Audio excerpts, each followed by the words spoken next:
ತಮಗೆಲ್ಲ ತಿಳಿದ ಹಾಗೆ ಯಾವುದೇ ದೇಶಗಳಾಗಿ ಅವರ ಪ್ರಜೆಗಳಿಗೆ ನೀರು, ಆರೋಗ್ಯ, ವಿದ್ಯುತ್ ಶಕ್ತಿ, ಇತರೆ ಸೇವೆಗಳು ಕೆಲವು ಸರ್ಕಾರದ ವತಿಯಿಂದ ಸೇವೆ ಅಂದ್ರೆ ನೋ ಲಾಸ್ ನೋ ಪ್ರಾಫಿಟ್ ಮುಖಾಂತರ ಸಲ್ಲಬೇಕು. ಅದರಲ್ಲಿ ಈಗ ನೀರಂತೂ ಕೊಡ್ತಾ ಇದ್ದಾರೆ, ಆರೋಗ್ಯ ಕ್ಷೇತ್ರದಲ್ಲೂ ಉಚಿತವಾಗಿ ಕೊಡ್ತಾ ಇದ್ದಾರೆ. ಹಾಗೂ ವಿದ್ಯುತ್ ಶಕ್ತಿಯನ್ನು ನಮ್ಮ ಎಸ್ಕಾಂಗಳು ಅಂದ್ರೆ ವಿದ್ಯುತ್ ಸರಬರಾಜು ಕಂಪನಿಗಳಾಗಿ ಕರ್ನಾಟಕದಲ್ಲಿ 5 ಕಂಪನಿ ಮುಖಾಂತರ ವಿದ್ಯುತ್ ವಿತರಣೆಯನ್ನು ಸಾರ್ವಜನಿಕರಿಗೆ ನೀಡುತ್ತಿದ್ದಾರೆ. ಈ ಎಲ್ಲ ಕಂಪನಿಗಳು ಸಹ ಇಲ್ಲಿವರೆಗೂ ತಮ್ಮ ಏನು ಕಂಪನಿಯ ಹಿತಾಸಕ್ತಿಯನ್ನು ಸಹ ಇದನ್ನ ಇಟ್ಕೊಂಡು, ಜೊತೆಗೆ ಸರ್ಕಾರದ ಕಲ್ಯಾಣ ಕಾರ್ಯಕ್ರಮಗಳಾದ ಭಾಗ್ಯಜ್ಯೋತಿ, ಕುಟೀರ ಜ್ಯೋತಿ, ಗಂಗಾ ಕಲ್ಯಾಣ, ಇತರೆ ಒಂದು ಸೌಕರ್ಯ ರೈತರಿಗೂ ಸಹ ಕೊಡ್ತಾ ಇದ್ದಾರೆ.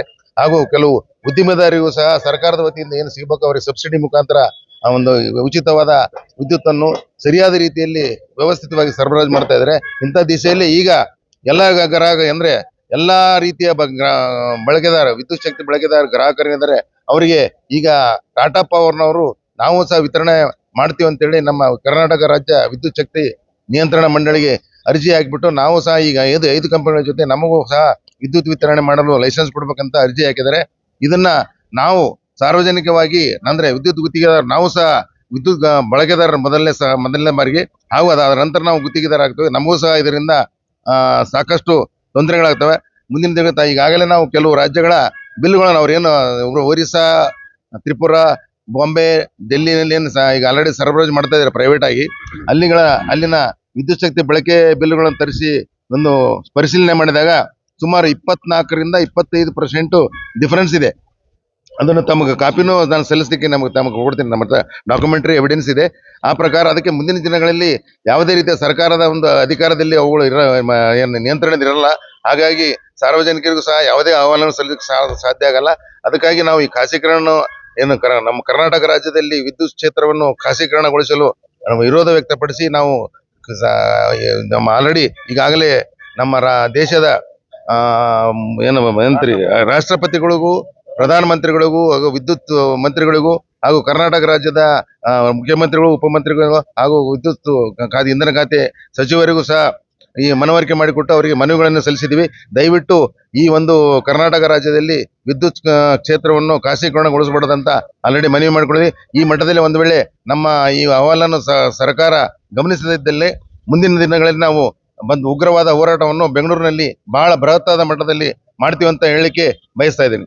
ಜೈ ಹಿಂದ್, ಜೈ ಕರ್ನಾಟಕ. ಮತ್ತೆ ಇದರಲ್ಲಿ ನಾ ಹೇಳ್ಬೇಕಂದ್ರೆ ನಾವು ವಿದ್ಯುತ್ ಗುತ್ತಿಗೆದಾರರಿಗೂ ಸಹ ಇದರಿಂದ ಯಾಕೆ ಬಹಳ ಹಾನಿ ಆಗ್ತಂದ್ರೆ, ಮುಂದಿನ ದಿನಗಳಲ್ಲಿ ಯಾವುದೇ ಕಂಪನಿ ಬಂದ್ರೆ ಅವ್ರ ಸ್ವಂತ ಒಂದು ಆಡಳಿತ ಹೊಂದಿರ್ತಾರೆ.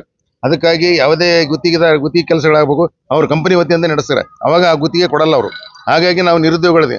ನಾವು ಒಂದೊಂದು ಲೈಸೆನ್ಸ್ ಒಂದೇ ಪಡೆದವರಲ್ಲ, ನಮ್ಮ ಜೊತೆಗೆ ಏನು ಕಾರ್ಮಿಕರಿದ್ದಾರೆ ಅವು ಎಲ್ಲ ಫ್ಯಾಮಿಲಿಗಳು ಕಂಪ್ಲೀಟ್ ಬೀದಿಗೆ ಬರ್ತಾವ. ಅದಕ್ಕಾಗಿ ನಾವು ಈ ಖಾಸಗೀಕರಣವನ್ನು ಕೊಡಿಸ್ಬೇಡ ಅಂತ ಹೇಳ್ತೀವಿ. ಉದ್ಯೋಗಗಳು ಕಟ್ಟಾಗ್ತಾವ. ಹಿಂಗಾಗಿ ಸಾಕಷ್ಟು ಪ್ರಾಬ್ಲಮ್ ಆಗತ್ತ. ಮುಂದಿನ ದಿನಗಳಲ್ಲಿ ಈಗ ಆಲ್ರೆಡಿ ಬೇರೆ ಏನು ರಾಜ್ಯಗಳೆಲ್ಲ ವಿತರಣೆ ಮಾಡ್ತಾ ಇದಾವೆ, ಅಲ್ಲಿ ಸಮಸ್ಯೆಗಳು ಆಲ್ರೆಡಿ ಅಲ್ಲಿ ಇದಾವೆ ಅಂತ ನಾವೆಲ್ಲ ಅದನ್ನ ಪರಿಶೀಲನೆ ಬಂದಿದ್ದೀವಿ. ಇಲ್ಲಿ ಇದನ್ನು ಇಲ್ಲಿ ಜಾರಿ ಮಾಡಿದೆ, ಕರ್ನಾಟಕ ರಾಜ್ಯ ಜಾರಿ ಮಾಡಿದೆ. ಈ ಸಮಸ್ಯೆಗಳು ಇಲ್ಲಿ ಬರಬಾರ್ದು ಅಂತೇಳಿ ನಾವು ಮುಂಚೆನೆ ಈ ಒಂದು ಪ್ರತಿಭಟನೆ ಮಾಡ್ತಾ ಇದೀವಿ. ದಯವಿಟ್ಟು ಎಲ್ಲರಿಗೆ ನಾನು ಸಾರ್ವಜನಿಕರಿಗೆ ಅಂದ್ರೆ ವಿದ್ಯುತ್ ಶಕ್ತಿ ಬಳಸುವ ಎಲ್ಲಾ ವರ್ಗದ ಗ್ರಾಹಕರಿಗೆ ವಿನಂತಿಸುವುದೇನೆಂದ್ರೆ 23/6/2026 ಒಳಗಾಗಿ ತಮ್ಮ ಆಕ್ಷೇಪಣಾ ಪತ್ರಗಳನ್ನು ಕರ್ನಾಟಕ ವಿದ್ಯುತ್ ಶಕ್ತಿ ಮಂಡಳಿ, ವಿದ್ಯುತ್ ನಿಯಂತ್ರಣ ಮಂಡಳಿ KERC ಅಂತಿದೆ, ಅವರಿಗೆ ತಮ್ಮ ಅಹವಾಲುಗಳನ್ನು ಸಲ್ಲಿಸಲಿಕ್ಕೆ, ಆಕ್ಷೇಪಣೆ ಸಲ್ಲಿಸಲಿಕ್ಕೆ ಅವಕಾಶ ಇದೆ. ದಯವಿಟ್ಟು ಎಲ್ಲರೂ ತಪ್ಪದೆ ಈ ಒಂದು ಅಹವಾಲುಗಳನ್ನು ಸಲ್ಲಿಸಬೇಕು. ಅಂದ್ರೆ ಅವರಿಗೆ ಈ ಖಾಸಗೀಕರಣಗೊಳಿಸಲು ಎಷ್ಟು ಅಬ್ಜೆಕ್ಷನ್ ಬಂದಿವೆ ಅಂತ ಗೊತ್ತಾಗುತ್ತೆ. ನಮ್ಮ ತೀವ್ರತರವಾದ ಹೋರಾಟ ಏನಿದೆ ಅವರಿಗೆ ಮನವರಿಕೆ ಆಗ್ತದೆ. ಆಗ ಈ ಖಾಸಗೀಕರಣ ಆಗುವ ಒಂದು ಕೆಲಸ ನಿಲ್ಲುತ್ತೆ ಅಂತ ನಾವು ಈ ಮೂಲಕ ಆಶ್ವಾಸನೆ ಮಾಡ್ತೇವೆ. ಕಂಪನಿ ಅವರಿದ್ದಿಲ್ಲ, ಕಂಪನಿಗಳು ಆಲ್ರೆಡಿ ಒಳ್ಳೆ ಸರ್ವಿಸ್ ಕೊಡ್ತಾ ಇದಾವೆ. ಅದು ನಮ್ಮ ಅದ್ರ ಬಗ್ಗೆ ಅಂತ ತೊಂದರೆ ಇಲ್ಲ. ಅದಕ್ಕೆ ಇವನ್ನೇ ಮುಂದೆ ಈಗ ಇರೋ ಪದ್ಧತಿಯನ್ನೇ ಅಂದ್ರೆ ಈಗೇನು 5 ಕಂಪನಿ ಮುಖಾಂತರ ಏನು ವಿದ್ಯುತ್ ಕ್ಷೇತ್ರ ವಿತರಣೆ ಮಾಡ್ತಾ ಇದ್ದಾರೆ, ಇದನ್ನ ಹೀಗೆ ಮುಂದುವರಿಸಬೇಕಂತ ನಾವು ಮನವರಿಕೆ ಮಾಡ್ತಾ ಇದ್ವಿ. ಬಸವರಾಜ್ ಮಾಲಿ ಪಾಟೀಲ್, ಜಿಲ್ಲಾ ಅಧ್ಯಕ್ಷ, ಕರ್ನಾಟಕ ರಾಜ್ಯ ಅನುಮತಿ ಪಡೆದ ವಿದ್ಯುತ್ ಗುತ್ತಿಗೆದಾರರ ಸಂಘ, ಜಿಲ್ಲಾ ಸಮಿತಿ, ಕಲಬುರಗಿ. ಕರ್ನಾಟಕ ರಾಜ್ಯ ಅನುಮತಿ ಪಡೆದ ವಿದ್ಯುತ್ ಗುತ್ತಿಗೆದಾರರ ಸಂಘ ರಿಜಿಸ್ಟರ್ಡ್ ಬೆಂಗಳೂರು ಜಿಲ್ಲಾ ಕಲಬುರಗಿ ವತಿಯಿಂದ ನಮ್ಮ ಜಿಲ್ಲಾಧ್ಯಕ್ಷರ ನೇತೃತ್ವ ಮತ್ತು ನಮ್ಮ ರಾಜ್ಯಾಧ್ಯಕ್ಷರ ನೇತೃತ್ವದಲ್ಲಿ ನಾವು ಸಂಪೂರ್ಣವಾಗಿ ಟಾಟಾ ಕಂಪನಿಯ ಖಾಸಗೀಕರಣ ಆಗೋಕ್ಕೆ ನಾವು ಸಂಪೂರ್ಣವಾಗಿ ವಿರೋಧ ವ್ಯಕ್ತಪಡಿಸ್ತಾ ಇದ್ದೀವಿ. ಕಾರಣ ಪ್ರತಿಯೊಂದು ಮನೆಗೂ, ಪ್ರತಿಯೊಂದು ವಿದ್ಯಾರ್ಥಿಗೂ, ಪ್ರತಿಯೊಬ್ಬ ಯುವಕನಿಗೂ, ಪ್ರತಿಯೊಬ್ಬ ರೈತರಿಗೂ, ಪ್ರತಿಯೊಬ್ಬ ವ್ಯಾಪಾರಿಗಳಿಗೂ, ಪ್ರತಿಯೊಂದು ಆ, ಸಾರ್ವಜನಿಕರಿಗೂ ಮತ್ತು ಅದರಂತೆ ನಮ್ಮ ಇಂಡಸ್ಟ್ರಿಯಲ್ಲಿ ಇದ್ದಾರಲ್ಲ ಅವರಿಗೂ ತುಂಬ ಹಾನಿಯಾಗುತ್ತೆ. ಹಾನಿ ಅಂದರೆ ಈ ಬೇರೆ ರಾಜ್ಯದವರಿಗೆ ಸಂಬಂಧ ಬೇರೆ ರಾಜ್ಯರಿಗೆ ಕಂಪೇರ್ ಮಾಡಿದ್ರೆ ಈ ಟಾಟಾ ಪವರ್ ಬೇರೆ ರಾಜ್ಯದಲ್ಲಿಯೂ ವಿತರಣೆ ಮಾಡ್ತಾ ಇದೆ. ಬಟ್ ಅಲ್ಲಿ ಕಂಪೇರ್ ಮಾಡಿದ್ರೆ ಮೆಸ್ಕಾಮ್ ಮತ್ತು ಚೆಸ್ಕ್ ಇವು ನಮ್ಮ ಕಂಪ್ನಿಗಳು ಏನಿದಾವೆ ಅದರಷ್ಟು ಸಾವಿರಾರು ಪಟ್ಟು ಹೆಚ್ಚಿನ ಒಂದು ಆದಾಯವನ್ನು ಕೊಡ್ತಾ ಇದ್ದೇವೆ ನಮ್ಮ ಕರ್ನಾಟಕ ಭಾಗದಿಂದ. ಅದರಂತೆ ನಮ್ಮ ಕರ್ನಾಟಕ ವತಿಯಿಂದ ನಮ್ಮ ಕರ್ನಾಟಕದಲ್ಲಿ ಇವೇನು ಕಂಪ್ನಿಗಳು ಇದಾವಲ್ಲ ಎಲ್ಲ ರೀತಿಯಿಂದ ವಾರ್ಷಿಕ ಆದಾಯ ಕಂಪೇರ್ ಮಾಡಿದ್ರೆ ಟಾಟಾ ಕಂಪ್ನಿಗಿಂತಲೂ ಉತ್ತಮ ಇದೆ. ಮತ್ತು ಇದರಿಂದ ಏನು ಆದಾಯ ಬರ್ತಾ ಇದೆ ಅಲ್ವಾ ವಾರ್ಷಿಕ ಆದಾಯ, ಅದರಿಂದ ನಮ್ಮ ರೈತರಿಗೂ ಅನುಕೂಲ ಆಗ್ತಾ ಇದೆ.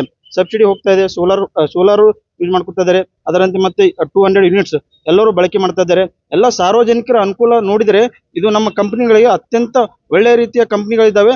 ನಾವು ಈ ಕಂಪ್ನಿ ಕಡೆಯಿಂದ ನಾವು ಟಾಟಾ ಕಂಪ್ನಿಯನ್ನು ಖಾಸಗೀಕರಣ ಮಾಡಕ್ಕೆ ಹೊರಟಿದ್ದಾರಲ್ಲ ಅವರಿಗೆ ಸಂಪೂರ್ಣವಾಗಿ ನಾವು ಸಾರ್ವಜನಿಕರ ಪರವಾಗಿ ಮತ್ತು ವಿದ್ಯುತ್ ಗುತ್ತಿಗೆದಾರರ ಪರವಾಗಿ ಮತ್ತು ಎಲ್ಲ ರೈತರ ಪರವಾಗಿ ಮತ್ತು ಇಂಡಸ್ಟ್ರಿಯಲ್ ಅವರ ಪರವಾಗಿ ಎಲ್ಲರ ಪರವಾಗಿ ನಾವು ಸಂಪೂರ್ಣವಾಗಿ ವಿರೋಧವನ್ನು ವ್ಯಕ್ತಪಡಿಸ್ತಾ ಇದ್ದೀವಿ. ದಯಮಾಡಿ ನಮ್ಮ ರಾಜ್ಯ ಸರ್ಕಾರವು ಕೂಡ ನಮ್ಮ ಮನವಿ ಏನಿದೆ ನಾವು ಈಗಾಗಲೇ KRCಗೆ ಅರ್ಜಿಯನ್ನು ಸಲ್ಲಿಸ್ತಾ ಇದ್ದೀವಿ. ಬಟ್ ಅದನ್ನು ಮನಗಂಡು ನಮ್ಮ ರಾಜ್ಯ ಸರ್ಕಾರವು ಕೂಡ ನಮ್ಮ ಒಂದು ಏನು ಬೇಡಿಕೆ ಇದೆ ಅಲ್ಲ ಖಾಸಗೀಕರಣ ವಿರೋಧ ವ್ಯಕ್ತಪಡಿಸ್ತಾ ಇದೀವಲ್ಲ ಒಂದು ಸಂಪೂರ್ಣವಾಗಿ ರಾಜ್ಯ ಸರ್ಕಾರವು ಕೂಡ ಬೆಂಬಲಿಸಿದಂತ ನಿಮ್ಮ ಒಂದು ಮಾಧ್ಯಮ ಮಿತ್ರ ಕಡೆಯಿಂದ ನಾವು ಕೇಳ್ಕೊಳ್ತಾ ಇದ್ದೇನೆ. ಇಂತಿ ನಮ್ಮ ವಿದ್ಯುತ್ ಗುತ್ತಿಗೆದಾರರ ಸಂಘದ Shivakumar SK 9 electrical CEC Bengaluru. Thank you.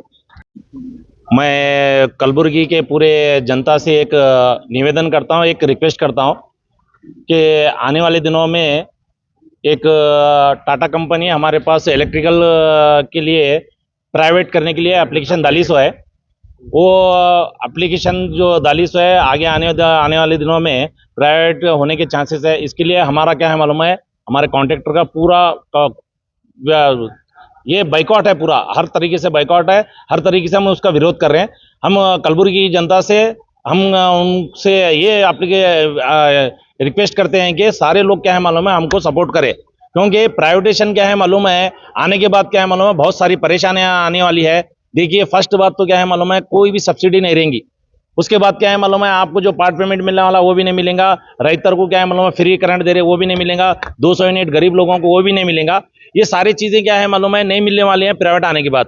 और इसका क्या है मालूम है पहले शुरुआती दिनों में हो सकता है टाटा वाला क्या है मालूम है हम लोगों को एक कम रेट में करंट देने का एक ऐसा वादा करके बाद में क्या है मालूम है वो मनमानी कर सकता, क्योंकि एक बार लागू हो गया बोले तो हम उसके वापस नहीं जा सकते.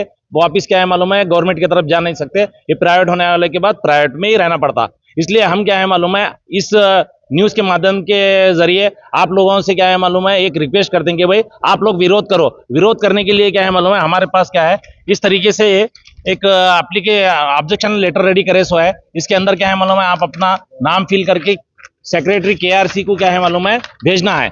और साथ में क्या है मालूम है वेबसाइट भी है जो मेल करने वाले मेल भी कर सकते हैं. हमारे को संपूर्ण बाइकआउट करना है टाटा जो हमारे पास प्राइवेटेशन कंपनी आने वाली है, क्योंकि हमारे पास आज की स्थिति में जो एस्कॉम कंपनी काम कर रही है वो एक बेस्ट काम कर रही है. वो रात हो या दिन हो आके क्या है मालूम है मेंटेनेंस कर देती है.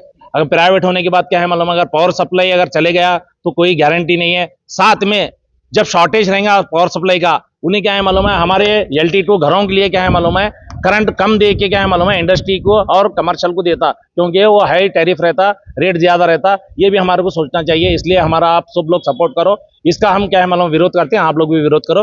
हो सकता है आने वाले दिनों में ये बाइकआउट हो जाएगा. हमारी गवर्नमेंट से भी विनती है कि भाई प्राइवेटेशन ना करे. Thank you. जय हिंद, जय कर्नाटक, जय KRC. MD Rafiq Ahmed, message Rafiq electrical CEC member Bangalore, जसकम रिप्रेजेंटेटिव. Thank you.